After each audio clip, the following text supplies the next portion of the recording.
किताब मुकद्दस में से अमाल के 21वें बाब की तिलावत। और जब हम उनसे बमुश्किल जुदा होकर जहाज पर रवाना हुए तो ऐसा हुआ कि सीधी राह से कूस में आए और दूसरे दिन रद्दूस में और वहां से पतरा में। फिर एक जहाज सीधा फेनिके को जाता हुआ मिला और उस पर सवार होकर रवाना हुए। जब कुप्रुस नजर आया तो उसे बाएं हाथ छोड़कर सूरिया को चले और सोर में उतरे, क्योंकि वहां जहाज का माल उतारना था। जब शागिर्दों को तलाश कर लिया तो हम 7 रोज वहां रहे। उन्होंने रूह की मार्फत पालूस से कहा कि यरूशलेम में कदम न रखना। और जब वो दिन गुजर गए तो ऐसा हुआ कि हम निकलकर रवाना हुए और सब ने बीवियों और बच्चों समेत हमको शहर के बाहर तक पहुंचाया। फिर हमने समंदर के किनारे घुटने टेक कर दुआ की और एक दूसरे से विदा होकर हम तो जहाज पर चढ़े और वो अपने अपने घर वापस चले गए। और हम सोर से जहाज का सफर तमाम करके पतलमेस में पहुंचे और भाइयों को सलाम किया और एक दिन उनके साथ रहे। दूसरे दिन हम रवाना होकर कैसरिया में आए और फिलिप्पुस मुबश्शिर के घर, जो उन 7 में से था, उतरकर उसके साथ रहे। उसकी 4 कुंवारी बेटियां थीं जो नबूवत करती थीं। और जब हम वहां बहुत रोज रहे तो उगबुस नाम एक नबी यहूदिया से आया। उसने हमारे पास आकर पौलुस का कमर बांध लिया और अपने हाथ पांव बांध कर कहा, रूहुल कुद्स यूं फरमाता है कि जिस शख्स का ये कमर बंद है उसको यहूदी यरूशलेम में इसी तरह बांधेंगे और गैर कौमों के हाथ में हवाले करेंगे। जब ये सुना तो हमने और वहां के लोगों ने उसकी मिन्नत की कि यरूशलेम को ना जाए। मगर पौलुस ने जवाब दिया कि तुम क्या करते हो, क्योंकि रो रो कर मेरा दिल तोड़ते हो। मैं तो यरूशलेम में खुदावंद यीशु के नाम पर ना सिर्फ बांधे जाने बल्कि मरने को भी तैयार हूँ। जब उसने ना माना तो हम ये कहकर चुप हो गए कि खुदावंद की मर्जी पूरी हो।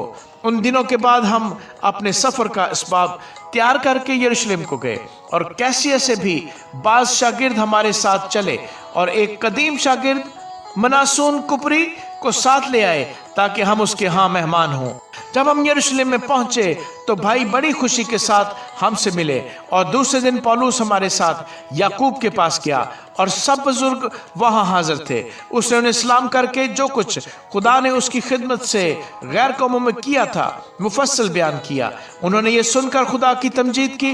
फिर उससे कहा, ऐ भाई, तू देखता है कि यहूदियों में 1000 आदमी ईमान ले आए हैं और वो सब शरीयत के बारे में सरगर्म हैं और उनको तेरे बारे में सिखा दिया गया है कि तू गैर कौमों में रहने वाले सब यहूदियों को ये कहकर मूसा से फिर जाने की तालीम देता है कि ना अपने लड़कों का खतना करो, ना मूसवी रस्मों पर चलो।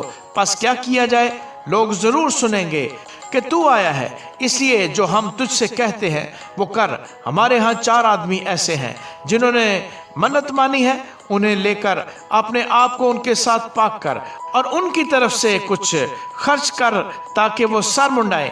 तो सब जान लेंगे कि जो बातें उन्हें तेरे बारे में सिखाई गई हैं उनकी कुछ असल नहीं, बल्कि तू खुद भी शरीयत पर अमल करके दुरुस्ती से चलता है। मगर गैर कौमों में से जो ईमान लाए उनकी बाबत हमने ये फैसला करके लिखा था कि वो सिर्फ बुतों की कुर्बानी के गोश्त से और लहू और गला घोंटे हुए जानवरों और हरामकारी से अपने आप को बचाए रखें।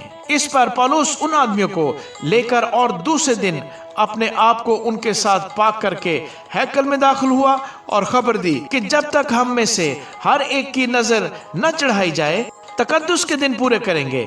जब वो 7 दिन पूरे होने को थे तो आसिया के यहूदियों से हैकल में देखकर सब लोगों में हलचल मचाई और यूं चलाकर उसको पकड़ लिया कि ऐ इस्राएलियों, मदद करो। ये वही आदमी है जो हर जगह सब आदमियों को उम्मत और शरीयत और इस मकाम के खिलाफ तालीम देता है, बल्कि उसने यूनानियों को भी हैकल में लाकर इस पाक मकाम को नापाक किया है, क्योंकि उन्होंने इससे पहले त्रुफेमुस इफसी को इसके साथ शहर में देखा था। उसी की बाबत उन्होंने ख्याल किया कि पौलुस उसे हैकल में ले आया है और तमाम शहर में हलचल पड़ गई और लोग दौड़कर जमा हुए और पौलुस को पकड़कर हैकल से बाहर घसीट कर ले गए और फौरन दरवाजे बंद कर लिए गए। जब वो उसे कत्ल करना चाहते थे तो ऊपर पलटन के सरदार के पास खबर पहुंची कि तमाम यरूशलेम में खलबली पड़ गई है।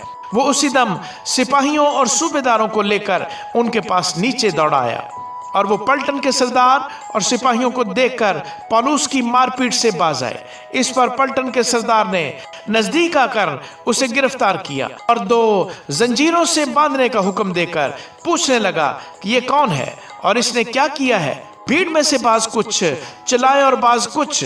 पस जब हुल्लड़ के स्वभाव से कुछ हकीकत दरियाफ्त न कर सका तो हुक्म दिया कि उसे कला में ले जाओ। जब सीढ़ियों पर पहुंचा तो भीड़ की जबरदस्ती के सबब से सिपाहियों को उसे उठाकर ले जाना पड़ा, क्योंकि लोगों की भीड़ ये चिल्लाती हुई उसके पीछे पड़ी कि उसका काम तमाम कर।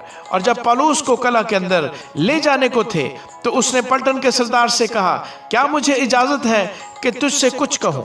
उसने कहा, क्या तू यूनानी जानता है? क्या तू वो मिस्री नहीं जो इससे पहले गाजियों में से 4000 आदमियों को बागी करके जंगल में ले गया? पौलुस ने कहा, मैं यहूदी आदमी किलिकिया के मशहूर शहर तिरसुस का बाशिंदा हूँ। मैं तेरी मिन्नत करता हूँ कि मुझे लोगों से बोलने की इजाजत दे। जब उसने उसे इजाजत दी तो पौलुस ने सीढ़ियों पर खड़े होकर लोगों को हाथ से इशारा किया। जब वो चुपचाप हो गए तो इब्रानी जुबान में यूं कहने लगा कि आमीन।